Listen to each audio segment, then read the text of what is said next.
Assalamualaikum warahmatullahi wabarakatuh.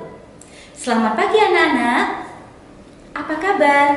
Semoga kalian dan juga ayah bundamu dalam keadaan sehat walafiat.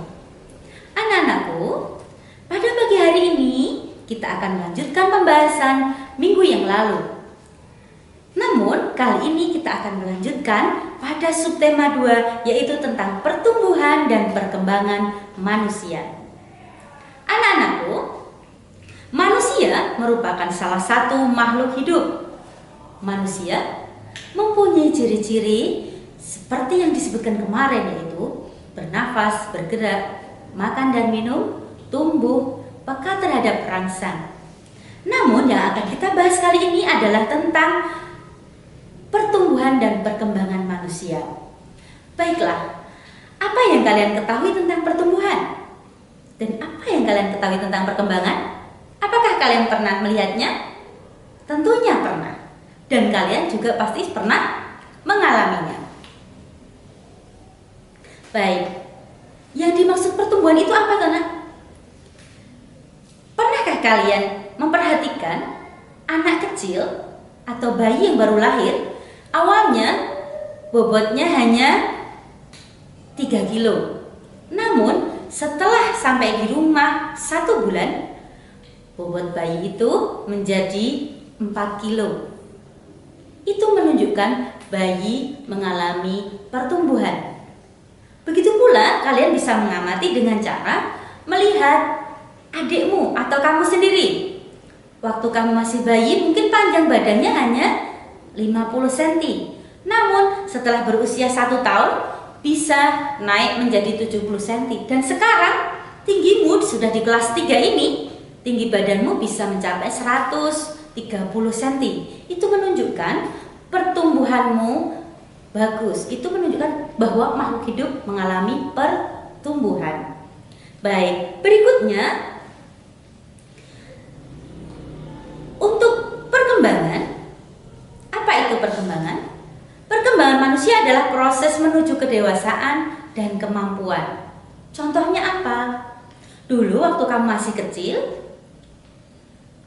habis lahir, kamu bisanya nangis saja. Lalu setelah agak besar, usia 3 bulan, kamu sudah bisa ngoceh, babbling.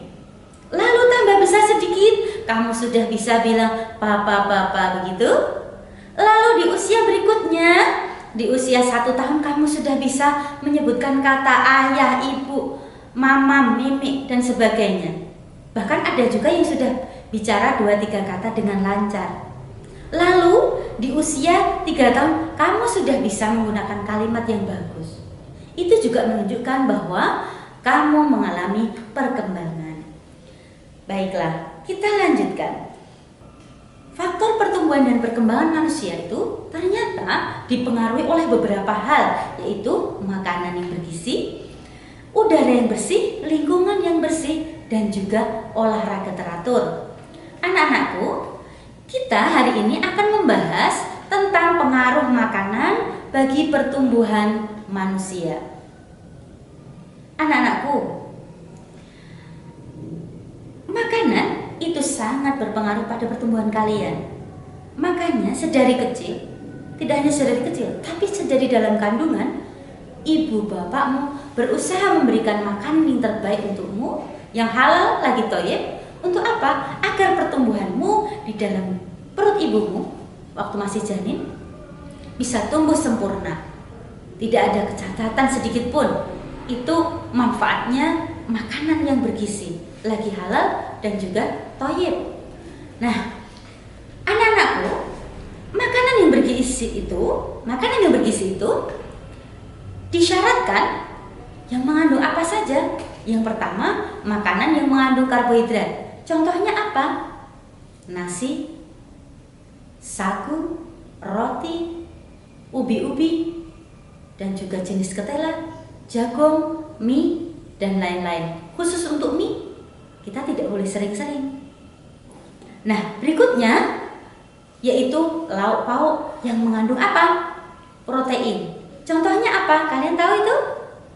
Ya, contoh makanan yang mengandung protein adalah tempe, tahu, daging, ikan, hati, dan lain-lain.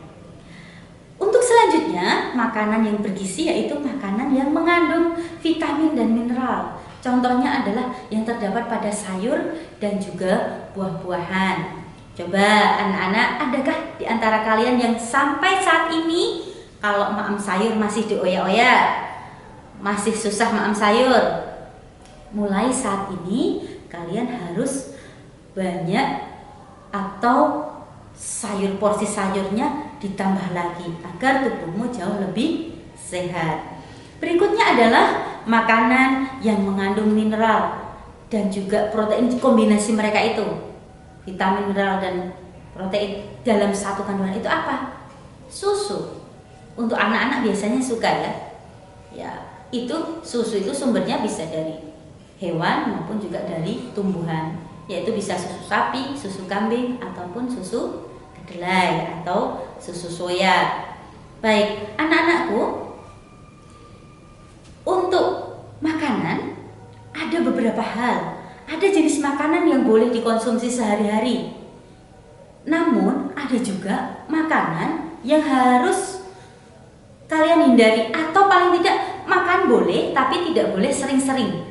Contohnya apa? Makanan yang boleh dikonsumsi sehari-hari yaitu sayur dan buah. Sayur, buah, lauk itu seperlunya, dan juga nasi. Ya, yang gizi seimbang. Jadi nasi, sayur, lauk, buah itu boleh dikonsumsi setiap hari, namun dengan porsi yang seimbang.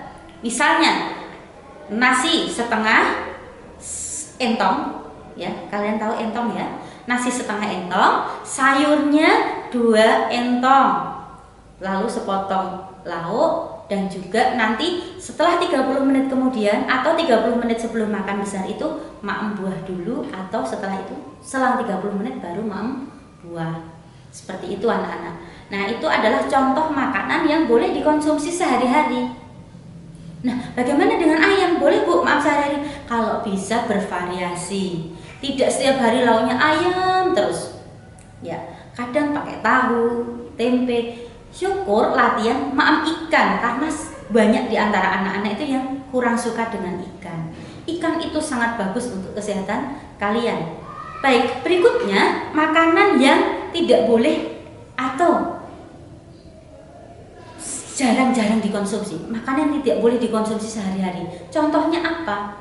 Itu makanan junk food. Nah, ini yang kadang kita terlena atau terlupakan. Apa saja toh itu yang tidak boleh dikonsumsi sehari-hari? Kalian tahu? Ya, permen. Permen itu tidak boleh dikonsumsi setiap hari. Coklat, susu itu juga tidak boleh dikonsumsi sehari-hari.